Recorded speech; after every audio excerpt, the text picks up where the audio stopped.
Well, we're almost there. Almost there. We have this discussion on movement building, and then we have our concluding session from 4 to 4:45, where, and I want to ask everyone to think about participating in what we will be doing at the end of the session at around 4:30, is releasing the video that we've been working on for a year and a half. It's called Love is the Answer. And it is the message. When we started this out, we said our voices need to be louder than hate. And this video is going to help us do that. So I hope you'll stay. And if you're leaving, please pay attention to the hashtag Love is the Answer around 4:45, because we have a commitment from Mr. Music Business over here to get this going viral, to get out that message. So that's what we're going to have happen. But to get us started, we have Tim Reese back with us to play a little soprano sax. Is that what you've got over there? To lift us up before we start our conversation.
That's very poetic, because it was that piece of music, I think, Tim, wasn't it?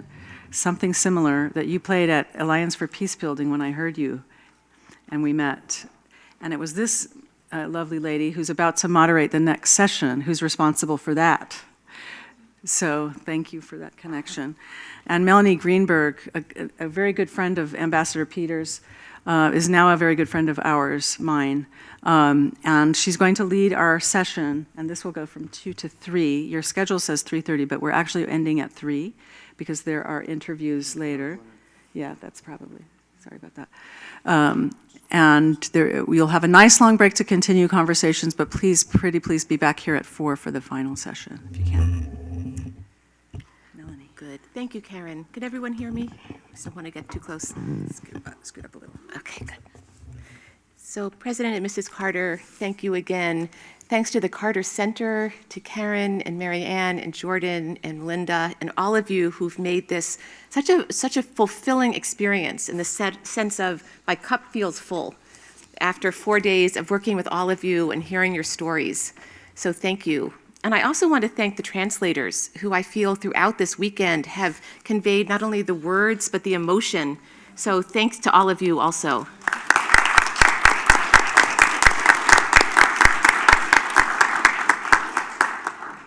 So President and Mrs. Carter, I was too young to vote when you came into office, but I feel that your administration was the political crucible that I grew up with in those really formative years. And ever since, I feel like I've been separated by 1 degree of separation, since 2 of my dearest friends and mentors, Harold Saunders and David Hamburg, were my great teachers, and I know how much they learned from you. So I do feel there's a connection into this work. And I learned from them too. So thank you. So our mission in the next hour is to talk about how do we take everything that we've discussed, all these relationships we've built over the last 4 days, and turn them into a movement. And as a peace builder, I think I come at a slightly different perspective to movements than perhaps human rights advocates. And I've been doing a lot of thinking over the last 4 days about the difference between a movement and a campaign. And if you think about campaigns, there have been some remarkably successful ones. Think about the campaign to ban landmines. And they all have a real goal in sight, and you reach that goal. But I think a movement is different. We talk about, for example, the movement around LGBTQ. And I think what separates a movement is the care we take of one another.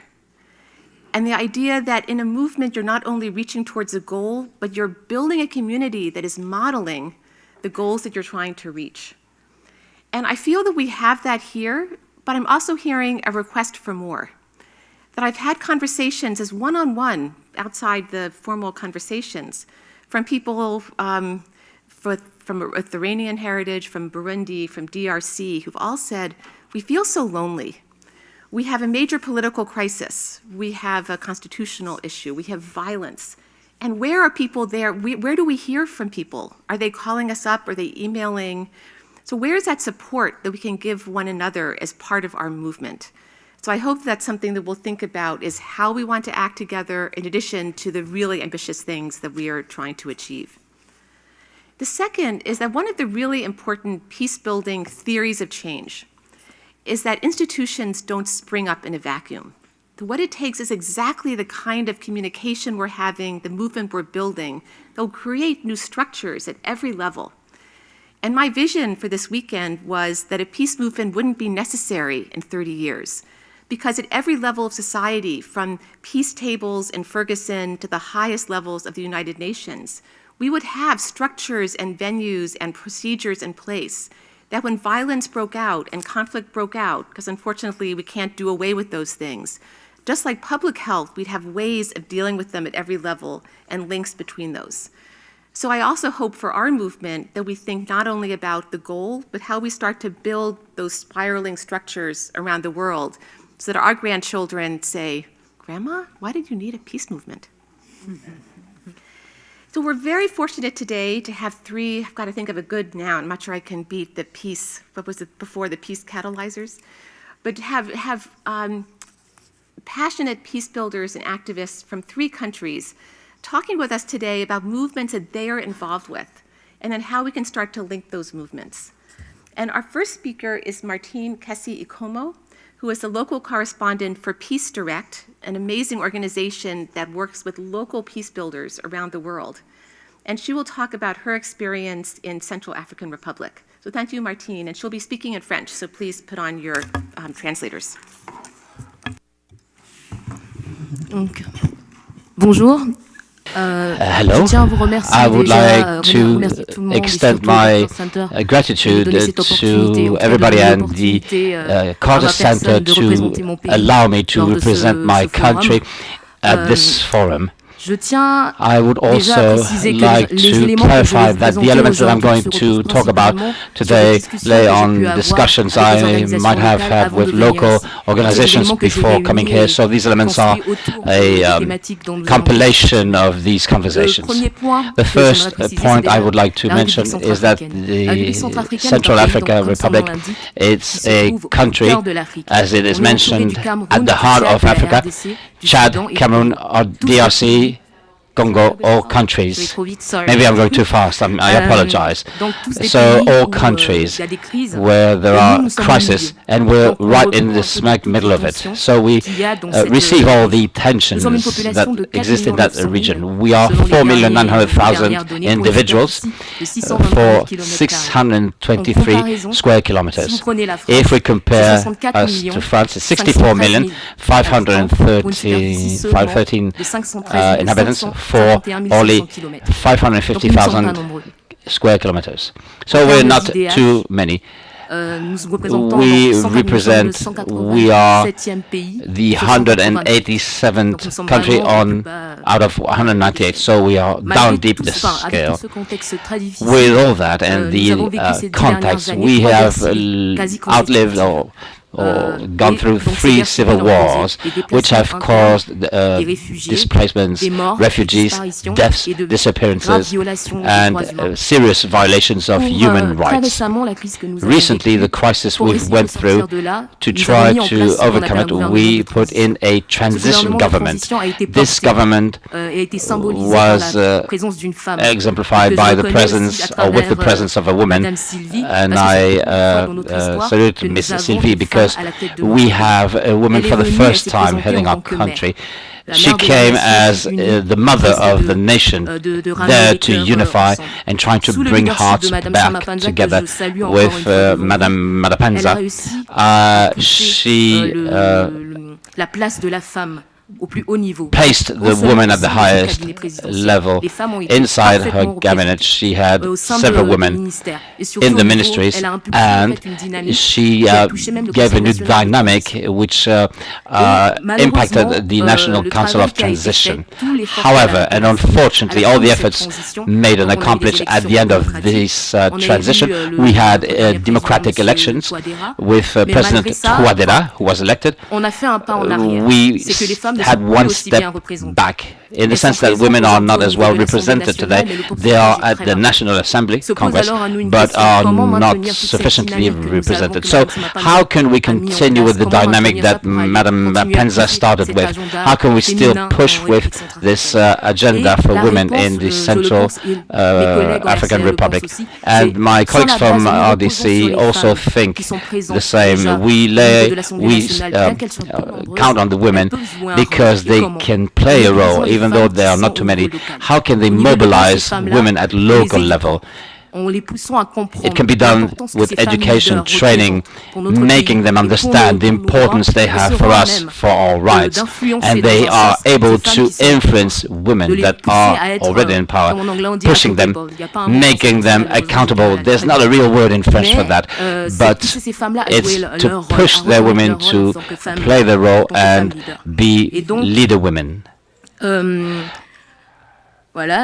So that's it. Let me see. Now I think that as far as that dynamic is concerned for local help, it's that education, that training, and the women's organization at local level already have initiatives which try to sensitize women at local level so that they can push the women who are leader to play their role and represent them at the highest levels. The second point I'd like to mention is the building of peace and human rights.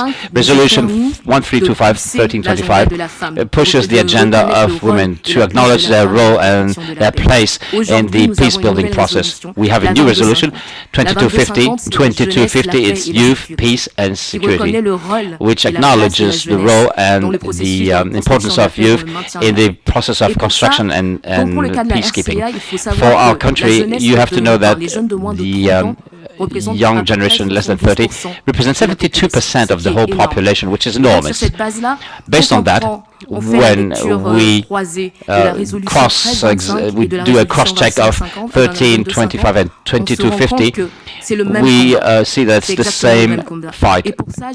And that's why I would like to take a quick example of a community of displaced people who live close to the airport, national airport.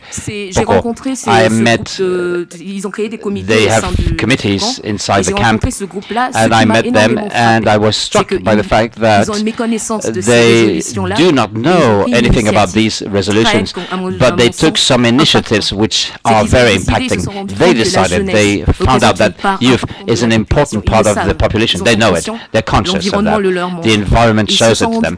They found out also that youth and women are the most marginalized groups inside the community, even inside the refugee camp. So they decided to work together hand in hand, all the initiatives inside POCO, which are undertaken for the social cohesion inside the camp, outside, in terms of representation with the authorities, with international organizations, with NGOs. The Committee of the Women, of the Youth, of the young ones work together. They develop their strategies hand in hand. So we thought, as a civil society in our country, there's something going on. It might be a mean we're talking about a movement. It might be a way to start a movement in Central African Republic. What is important in this union that has been framed, it's the symbolism, it's the fight, it's the words, it's the depth of the common vision they have, which has enabled the message to be stronger, more credible and more listenable with the authorities, which has woken up the interest for the case of POCO. What we're doing now is to see how we can replicate this model that was created by them without any theory, only based on reality they would see and live on a daily basis. Today, the calling would be to say we need a space, we need to create that space so that we can dig deeper with this link that for the fight that we have as women, but also the youth, and the place that these two groups, the role these two groups have to play in our fight for peace. This space, does not need to be created only in the United States, place of meeting in the United States or anywhere else, but at a national level and local level. Thus, this vision must also be carried, Ms. Zilli asked before, but there needs to be a dynamic at regional level. Sharing experience is important for people which are unstable is a good thing. Women and youth represent in all these countries, or almost all of them in this sub-region, the marginalized groups. So they have the same fight and same interests. And finally, when we help youth and women to know what their rights are, local mechanisms help. We can do lobbying. We can press so that this vision will be heard of. And it's not anymore women fighting for their rights and their children's rights, but we fight for peace and respect of human rights. It will be a question of partnership for the future from there on. Thank you. Thank you so much, Martine. And I think you showed us a really wonderful example of how this has to happen at so many levels, and then linking the local education and mobilization around these global frameworks. So thank you very much for starting us. Next, we'll be hearing from Rana Alam, who is from Egypt. And Rana is a former chief editor of the Daily News in Egypt, and she's an advisor to the Women's Alliance for Security Leadership. And thank you, Rana. Thank you. Thank you for having me. So, I'm from Egypt, and I'm sure most of you know the Egyptian revolution and what has happened to it. What's very important here is the fact that the Egyptian revolution happened because of civil society. It happened because of the movements on the ground. They are the ones who spread awareness, who started the very first little protest on 25th of January 2011, which then became millions and millions and millions of Egyptians all over the streets. Now, over time, civil society has been crushed completely. The movements that have started our revolution are banned completely. Its members are behind bars, some of them with sentences up to 25 years in jail. Some of them have death sentences over their heads. And these are not Muslim Brotherhood. These are secular leftist activists. And so by now, regimes, dictatorships know that civil society and on-the-ground movements are a problem to them. They are the ones that actually bring about change. In the end, we do not have in Egypt now, civil society organizations that are working properly. No one can work on the ground except very few and in hiding. So, for example, we have El Nadim Center, and things, it's very interesting because an organization like El Nadim Center, which works on the rehabilitation of victims of torture, they're not, they're not protesters or anything, they just help those who are victims of torture. They were shut down, and the members are being threatened all the time. One of the most important human rights lawyer who defends protesters, illegally detained people, who looks for disappeared young men and women, is now behind bars, has been in solitary confinement for over a month now. So many of our human rights defenders, specifically the lawyers, are banned from leaving the country, are being targeted by lawsuits with no real charges in the end. So, and this is because, in the end, it is because it is civil society and it is on-the-ground movements that actually bring about the change. So I then decided to continue the struggle doing something a little bit related, something that would help civil society, that would help movements on the ground. And I joined the WASL organization, the Women Alliance for Security Leadership. This alliance mainly works with on-the-ground civil society movements, women-led organizations working on the front lines in armed conflict or conflict countries or countries in trouble. We help them. We are a big network. We have tens of on-the-ground organizations. Of them are the Payman, Shafqat and Musarrat. Of them is Rodolfo in Mexico, and we have people in Nigeria, and we have people across the Middle East, Asia, Turkey, Africa, Latin America. What we do is that we provide these people, we provide anyone who needs help, technical assistance. We link them to international organizations, to donors. We give them any guidance that they need. We also produce policy briefs, thematic policy briefs.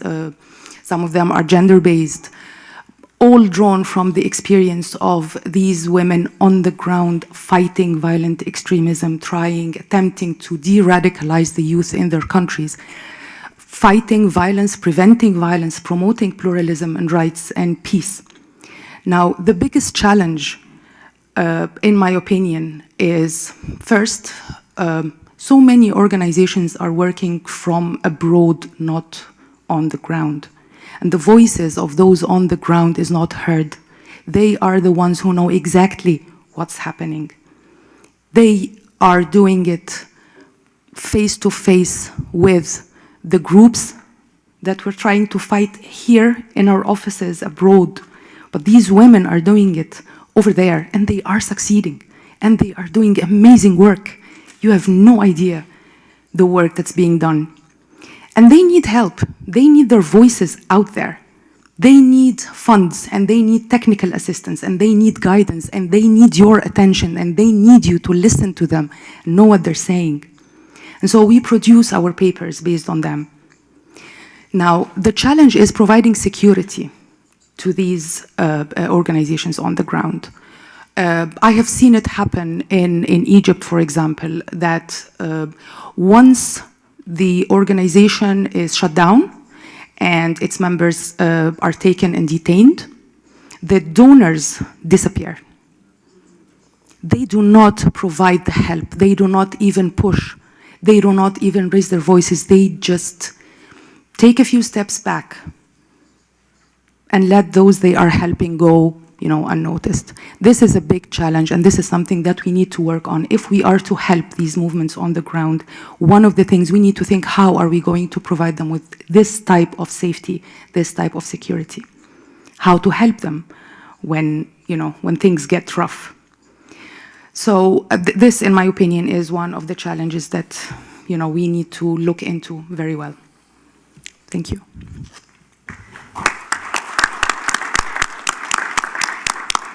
Thank you, Rana. And I think you've touched on 2 points that we haven't focused on as much in the last 4 days. But that first is the shrinking of civil society space everywhere. There is a dictator's handbook. And how, as part of our movement, do we think about prying that space open?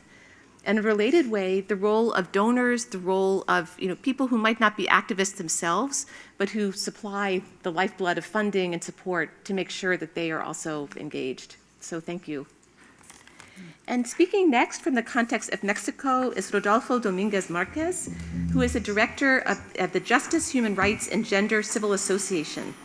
And he's a lawyer who's taken on very high-level cases involving femicide and women's protection. And he will give us some context on his movement from Mexico. And you have to read us your sign, because I only see half of it from here. Women seriously. Yes. And we'll hear more about that. Dear colleagues, please allow me to address to you in my mother's tongue.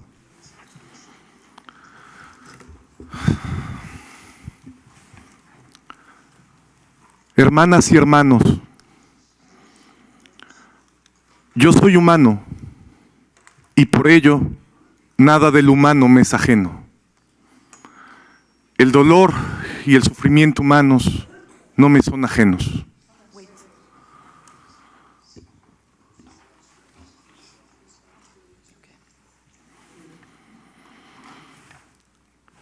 En México vivimos una situación de extrema violencia. En estos días, 8 maestros han sido asesinados por luchar por la educación. Decenas de personas han sido heridas, muchas más encarceladas.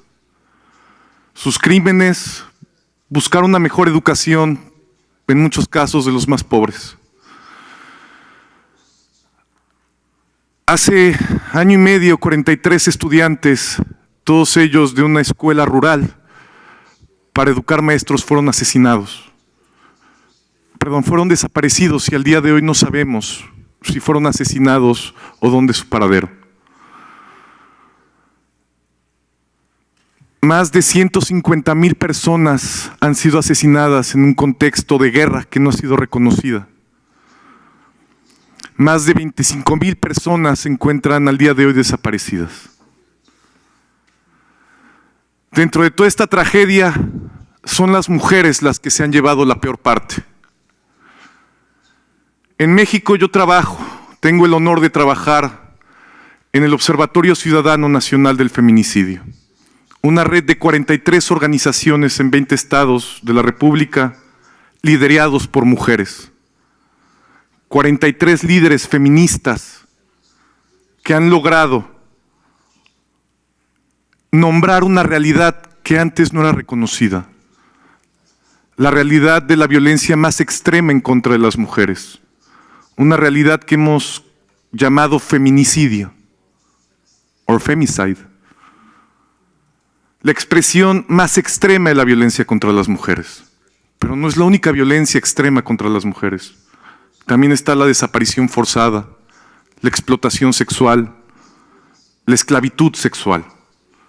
Esa violencia sexual que es usada en estos contextos de violencia extrema como un arma, como una forma más de poder destruir las identidades, los cuerpos, una forma más de aniquilamiento de almas. El movimiento feminista a mí me ha enseñado cómo las mujeres tienen otra visión. Ellas me han enseñado lo que significa la perspectiva de género. Alda Facio, una gran feminista, nos ha dicho que hay que cambiarnos los lentes, quitarnos los lentes y ponernos los lentes morados, esos lentes que nos permiten ver realmente lo que es la realidad. En México, gracias a este cambio de miradas, es que hemos podido, a pesar de la adversidad, empezar a hacer cambios fundamentales. El día de hoy, yo vuelvo a México a enfrentar la muerte, porque también los defensores de derechos humanos corremos riesgo de muerte por defender los derechos humanos. El día de hoy, Mariana Lima Buendía es probable que alcance justicia. Mariana Lima Buendía es una mujer que fue asesinada por su marido, un policía judicial, una persona que la sometió a la peor degradación que pueda haber en un matrimonio. Violación sexual, violencia física, violencia psicológica. Él planteó a su madre que ella se había suicidado. Y así se investigó su muerte originalmente. 5 años después logramos que la Suprema Corte de Justicia de México conociera de ese caso. Fue la primera vez que la Suprema Corte de Justicia ha conocido un caso de feminicidio. A partir de ahí la historia se ha transformado. En un fallo histórico, la Suprema Corte de Justicia estableció criterios de cómo se tiene que investigar una muerte violenta de una mujer con perspectiva de género. 1 año después, hemos logrado revertir una mala investigación por primera vez en la historia de México, para lograr investigar con perspectiva de género un feminicidio. Y eso ha tenido costos enormes. Costos enormes porque ahora regresamos a enfrentar a aquellos que quieren atentar contra nuestras vidas. Pero vamos a enfrentar ello, porque lo que buscamos es 2 cosas: justicia y justicia. Eso es lo que me ha enseñado Irinea Buendía Cortés, madre de Mariana Lima Buendía, quien incansablemente se ha enfrentado a lo peor que tenemos en nuestro país: la corrupción, la impunidad y la violencia, con el legítimo objetivo de tener justicia para su hija. Hoy ella está escondida porque tememos por su vida. Hoy regreso inmediatamente, terminando de decir estas palabras, para acompañarla, para el día de mañana poder celebrar que estamos un paso más cerca de esa justicia tan esperada. Pero lo que pasa en México pasa en todo el mundo. En estos 4 días hemos podido abrazar nuestros corazones para compartir ese dolor que todas y todos estamos viviendo en muchos países. El mundo está en un momento de crisis, en un momento de muchísimo conflicto, de sufrimiento, de dolor, de sangre. Mis hermanas sirias están muriendo. Mis hermanas egipcias, mis hermanas en Somalia, en Liberia. En todo el mundo las mujeres son las que se llevan la peor parte cuando estamos en una situación de violencia. Es por ello que si queremos construir un movimiento hacia la paz, este movimiento tiene que estar centrado en las mujeres. Las mujeres deben de ser el pilar para construir un movimiento hacia la paz. Pero para lograr eso, como lo hemos discutido en este espacio, tenemos que empoderarles. Pero para lograr ese empoderamiento, primero tenemos que respetar sus derechos. Tenemos que reconocer sus derechos, promoverlos y respetarlos. Si no lo hacemos, de nada sirve. Pero no basta con proteger esos derechos. También tenemos que luchar en contra de esa violencia de género. Porque somos un mundo machista, somos un mundo patriarcal. A lo largo de la historia, los hombres hemos construido un mundo que es terriblemente violento. Y lo único que hemos logrado es llevarlo hacia el abismo. Hace muchos años recuerdo a Carl Sagan, que decía que la humanidad había llegado a un punto crítico. Habíamos llegado al punto en que podemos autodestruirnos con las bombas nucleares que hemos construido, pero también podemos ir a lugares más prósperos, más pacíficos. Y él hablaba de la conquista del espacio. El día de hoy nos enfrentamos a un reto enorme. ¿Cómo podemos enfrentar un mundo que, lejos de pensar en la paz, sigue pensando en la violencia? En construir más armas y mejorarlas, en venderlas en todos lados. El día de hoy, si no construimos estrategias sólidas, acciones concretas que nos ayuden a formar estos movimientos hacia la paz, seguiremos por la senda de la autodestrucción. Para construir estos caminos, tenemos que mirar con perspectiva de género. Tenemos que mirar todas y todos con estos otros lentes, esos lentes morados que nos permitan reconocer las diferencias, que nos permitan reconocer estos contextos tan graves de desigualdad. Si no logramos eso, seguiremos por el mismo camino de destrucción y de violencia. Si no permitimos que las mujeres nos lideren, no vamos a llegar a nada. Y no basta con ello. Requerimos además impulsar los movimientos de la sociedad civil de base, aquellos que trabajan en la tierra con las personas. Es la única forma que vamos a poder lograr incidir en aquellas personas que son las que tienen el poder ahora y que toman las decisiones. Hermanas y hermanos, seamos realistas. Pensemos lo imposible.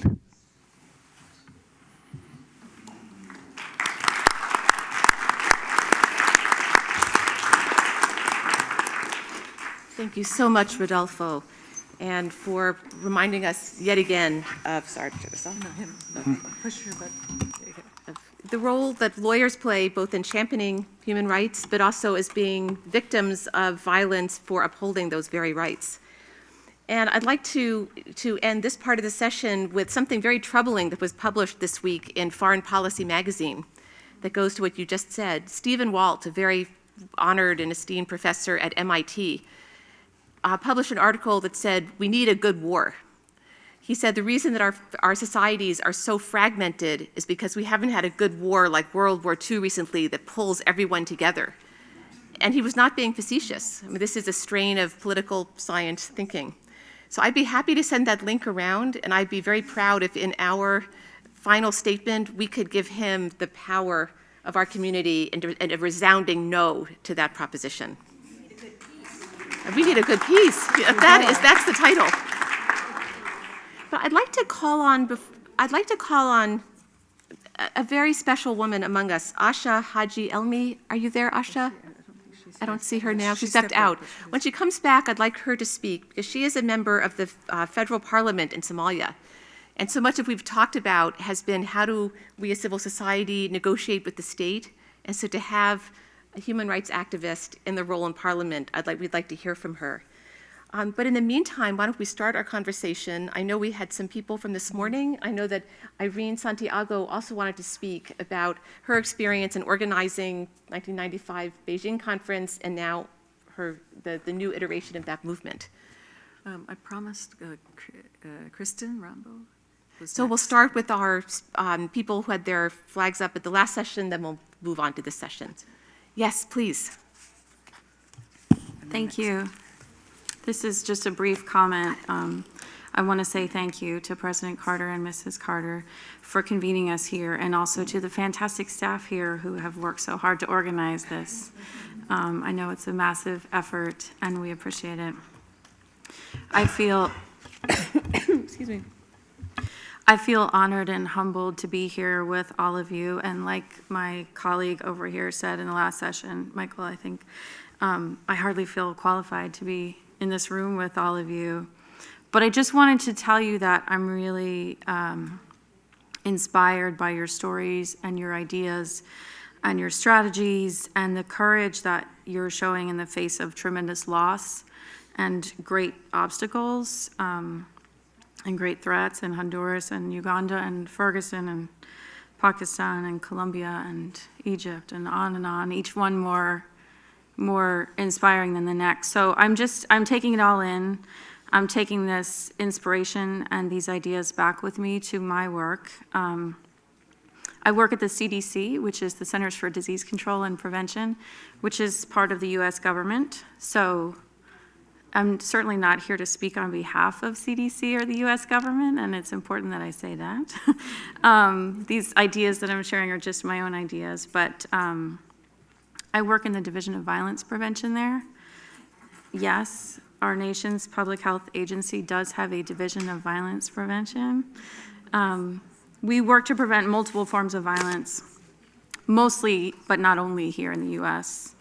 So really, I just want you to know that I'm listening very hard while I'm here, and I intend to take the spirit and the substance of your ideas back with me and carry them forward as best I can in my own work there. So thank you. Thank you, Kristen.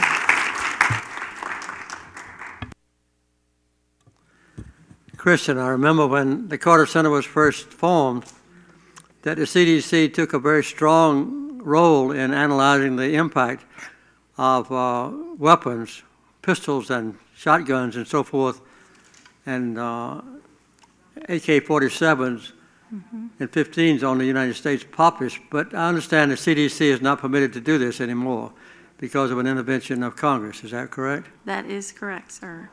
The CDC is not permitted to tell the American people what the impact of weapons is in our country. That's a mandate of Congress, not the President. Yes, that is correct. And it's, well, you can imagine the impact that has on what we know and what we can know about firearms. Thank you. Thank you. We have Fadmira next on the list. Probably by today you probably forgot about me, but I am the loud woman. So anyways, just to relate to the speakers, thank you very much for sharing your story. I think I think the reason why men oppressed most of the women and will live in this oppression is because men fear us.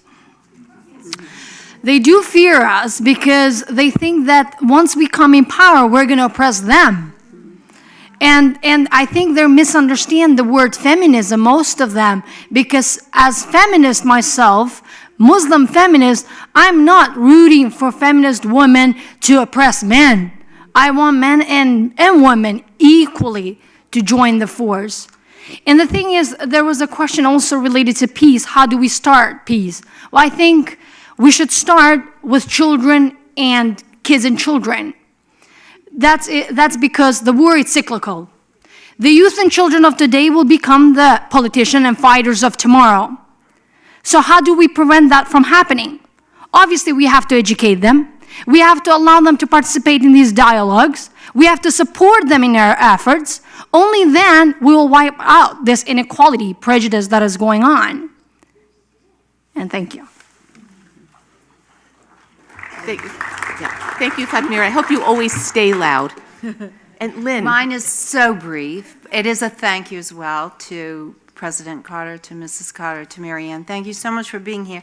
I think as I heard the last session with regard to listening and hearing, I made the parallels because I'm just in the business world, and I make the parallels to business in a multinational company. It's a very similar refrain in terms of how do I get people to listen to the needs that I have. And I think it's helpful to sometimes understand that they're afraid to hear, because if they hear, they understand. If they understand, they are a partner in defending what you need. And they also will have their own discussions to have on that behalf. It's easier, I think, to do what, when Tracy spoke this morning about why can't we give help to the police, and because they're also in a trauma, you notice the answer was because it's easier to keep them in a box so that they don't understand. They go here in a straight line. So I think Mary Ann Peters and I had a discussion on Monday about sustainable change, and I would just add that as a component to understanding to the people that we're talking to, that if you will go on a successful journey with me, then that successful journey needs to be change that lasts and is sustainable. And to make it sustainable, I need the people in my community to lead the change. And there will be resistance there because it doesn't fit into a box for them. I admire you. It's been my pleasure to be here and to make the comment. Thank you very much. And Lynn, just as we talked earlier today about how the conversation with the security community needs some translation, I think one thing that both you and Michael have alluded to is we also need some translation with the business community, and that how these issues play out in the corporate world might sound a little bit different, and how do we start to build those bridges? So maybe next year we can do a panel on that. I'd like to call now on Yes. I'm sorry, but the corporate world in Egypt, the corporate world, the telecommunications companies cut down the internet on us when we were on the streets. Cut them down completely. We had no internet connections. We had no phone connections. So that's what the corporate world does. Egypt. But also, I would encourage every woman in this room, when she takes the microphone, never to start with the 2 words, "I'm sorry." And next, Hendrik, I know you had some comments from your perspective at the Dag Hammarskjöld Foundation. Thank you very much for allowing me to take the floor. And of course, in a crowd like this, it really humbles me, and I'm very happy. And I'd like to congratulate Mr. Carter and Mrs. Carter for pulling together fantastic meeting like this. It's one of the few where actually there's been more female interventions by countries that really represent the realities that we're here to talk about. Mr. President, you mentioned when you spoke about the necessity to revitalize the United Nations. I really hope that the next American president will continue and pick up on exactly that. And if I should sort of paraphrase Mr. Dag Hammarskjöld, who was the second Secretary General to the United Nations, he basically said that we will continue to fail the Charter, but the Charter will not fail us. Most of what we discuss here today is actually in the Charter. There has been tremendous progress over the last year, actually, to line things up for change, and change will happen. And next year we might have a new Secretary General, a woman. We might have a new president in the United States, a woman. So there are positive signs, although I also agree that all these challenges that you also mentioned in your lecture, President, is daunting. I think it's really important that we recognize a few of the advantages that comes out of what was recently concluded in the 3 reviews of the peace-building architecture, although it's a difficult word to use, and the peace operations and women, peace and security, and also adding the whole new dimension of recognizing the role of youth. There is one word in the new resolution that was passed in April, and that resolution actually contains several things for us to build on, and it's inclusivity. Another very important word is prevention. We have had numerous meetings leading up to and supporting the process around the review of the peace-building architecture. And I really struggled when I realized that the peace-building community has failed to sell itself and sell peace-building as a concept, as something that we can understand and work with. And perhaps it's a great value in doing exactly what we're trying to do here, namely to recognize what prevention is, take it back to the Charter, and realize that human rights is at the very, very center of prevention. I think there are other elements that we need to go back and reflect to in the Charter. It is a very, very brave document. We also did an exercise at the Dag Hammarskjöld Foundation together with some partner countries, some partner organizations. We came up with some 6 things that has to change within the whole peace-building system. One is that we have to recognize that we have to move and understand peace-building in a new way. The new resolution actually provides us for that. We have to talk about sustaining peace rather than peace building and these things, and recognize prevention. We also have to recognize that this is by people and for people, but that it is a political process. We have to recognize inclusivity, and it was actually a challenge to get that word into the resolution, that is not only recognized, but actually realized. And specifically on inclusivity, women. and youth. We also have to look into the whole issues on sort of diversified partnerships and making sure that we actually address the whole issue of fragmentation. Finally, something that we haven't discussed is around financing. When we heard about, for instance, the peace process in Uganda, I, in a previous position, was able to finance exactly that peace process, but I had to break all the rules around official development assistance to do so. And Sweden was one of the few countries that actually assisted that peace process. But that's just one example. And if we think that we can get peace for pennies when you spend billions on war, something is wrong. So I would really like to put emphasis on financing, but let's not forget prevention and human rights. It's a charter obligation. It's in the first article, the first paragraph, the prevention of war. Thank you so much for organizing this. It was a fantastic opportunity to learn. Thank you. Thank you. So we have about 10 minutes, and I have on the list Gary, Kathleen, Irene, Ishta, and Nika. So I will ask you both to speak briefly, and will there be time when we come back at 4 if we miss anyone? Or no? So we should speak concisely here. So Gary? Thank you. Thank you to President Carter and the Carter Center for having us here for this conversation. I will speak briefly. I'm an economist that works on conflict, so I work on 2 dismal sciences. In that respect, because I work on indicators and I measure things, I'm really an accountant or an actuary for peace. So first, I'll start with reporting you 2 statistics that I think are relevant here. One, we spend less than 8% of global ODA on peace building, all peace building activities, and yet we expect our development to succeed in the challenging environments that we're all familiar with in this room. How do we expect development to happen when there isn't peace there, and when we're spending so little of our development assistance on peace building activities?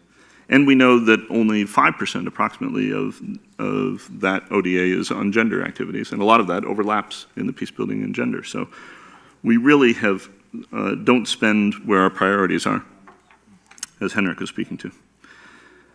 Secondly, as an actuary, I think about timeframes, and I think that our projects and the types of things that we have as timeframes for the programs that we develop are 2 and 3 years, and yet we know that reform, real development, real progress, political change, institutional reform takes 15, 20 years. It takes a generation.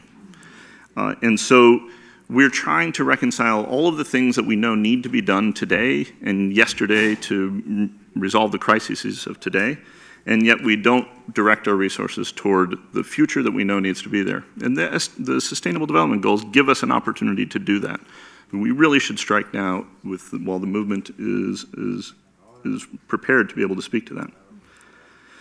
So how do we fund development, or how do we fund peace?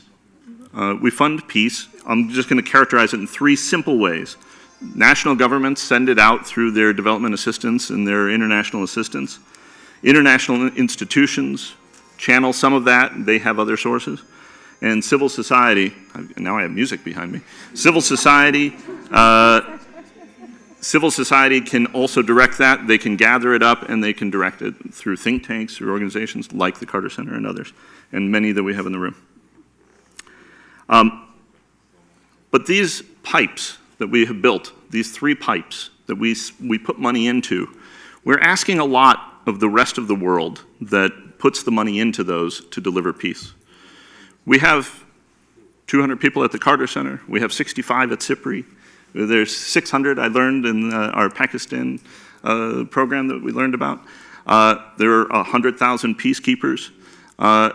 There's maybe 500,000, 1 million people. Let's be generous. Let's say there are 5 million professionals working on peace in the world. 5 million. That's less than 0.1% of the population of the world. So how does the rest of the 99.9% of the world engage with peace? If they are interested and they want peace, we know they do, we talk to them, and they say they want peace. So we're all in agreement that everybody wants peace. Most people want peace. But that 99.9% is asked to take their money, stick it into a pipe, and wait for it to come out on the other end as peace. And often they don't get the feedback mechanisms. What peace did they buy from this? It's just things that they are asked to buy. And they're very responsive when there's disasters or there's crises. We see people lining up to be able to give resources. But they don't, how can they know what the peace is that they're investing in the future? And so that's why I stumbled across the idea of peace bonds, and I suggested it the other day, and I think it's something we ought to think about more seriously. Thank you. It's a way that the 99.9% of the rest of the world could be able to join this movement and be able to invest in the future. And the way we would construct those is we would come up with outcomes. What is an outcome we want to have? Well, here's a very simple one. We would like to have violent deaths reduced from 500,000 a year to 250,000 a year. We think we can do that by 2030. I'm ballparking here. So again, we'll return to the actuary later when we've got more time. But if we say anyone who buys a peace bond for this violence reduction will get some kind of return on that peace bond when we get to this goal of 250,000 violent deaths a year.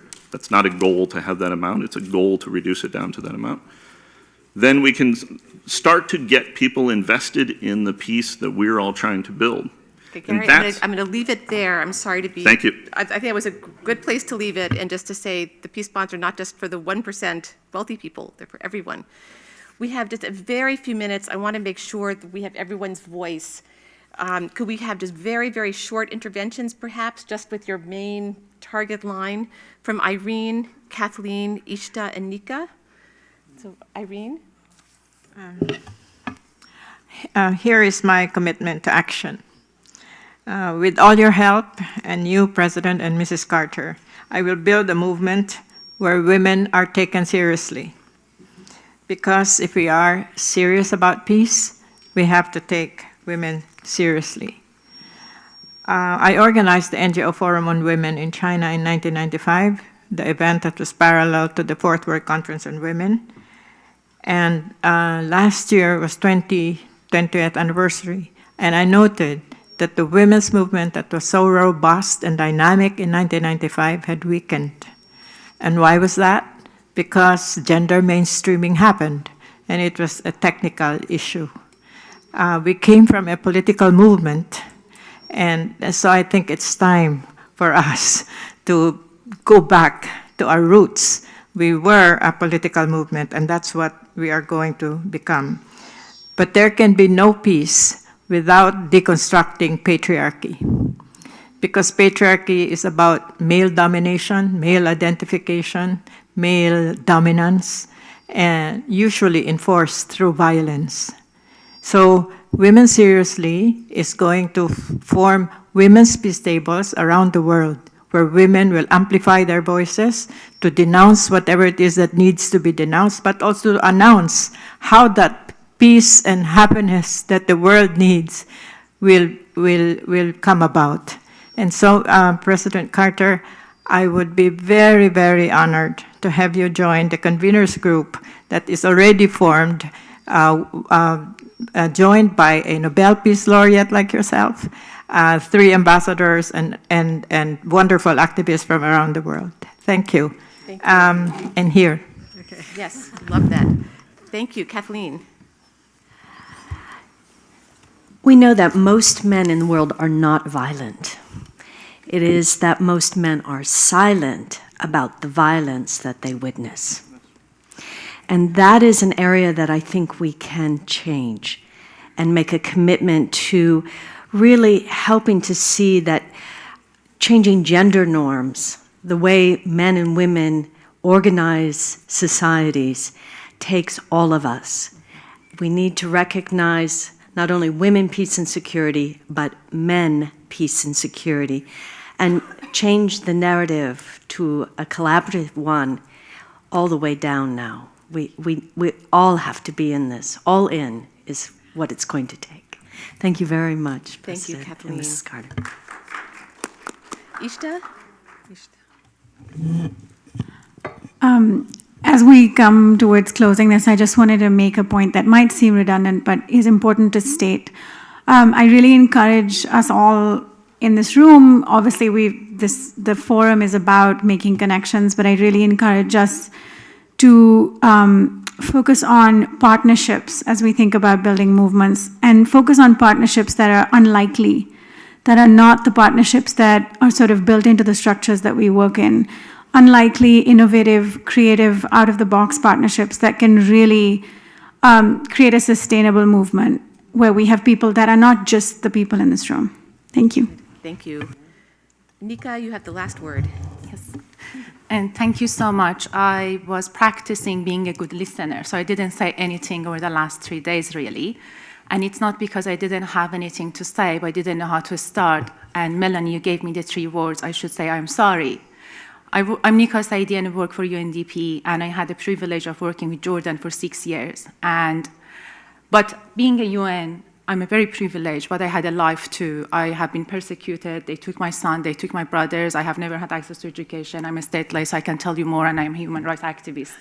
So why I'm telling you that the word it's one.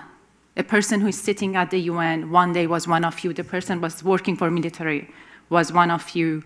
And the person is working for the government is not civil society. The word is our word, and we need everyone in it. And we have to bridge the gaps. We have to see each other, and we have to seek each other. I am so sorry if UN has not upheld to the human rights. I am so sorry if we didn't end up to do what we are supposed to do. If UN wasn't there, we would create it 10 more times, because we need the UN, and we need the civil society, we need the people. We need to stand by each other for the world that we live in and for the world we are going to live for our kids to live into.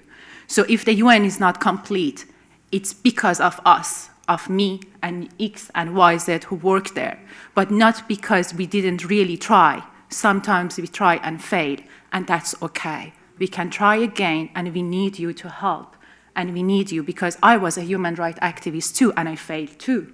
So it's not because we are working for UN or civil society or have a privilege to be not working for anyone, or a woman who is dealing with her life every day at the ground. They are not contributing to the world. Everyone is doing it in their own way. Thank you so much. Thank you. Thank you very much, Nika. That was great. A great challenge for us to all see both our contribution, but also that failure is part of this, because this is impossible, but we're going to do it anyway, right? Okay, now we're going to take a break, and we'll be back here right at 4 o'clock. And that session will not be a long session, so be here right at 4, and we will conclude. And President Carter, hopefully, yeah, you have a nice long break right here for the next hour. And we'll be doing, the reason is we have a wonderful interview with President Carter and Al Jazeera English to send out the results of this conference and to bring that message. This is why we're having a slightly longer break. So please bear with us. Don't go anywhere. Have your conversations and your coffee, and come right back at 4, please. Please, thank you.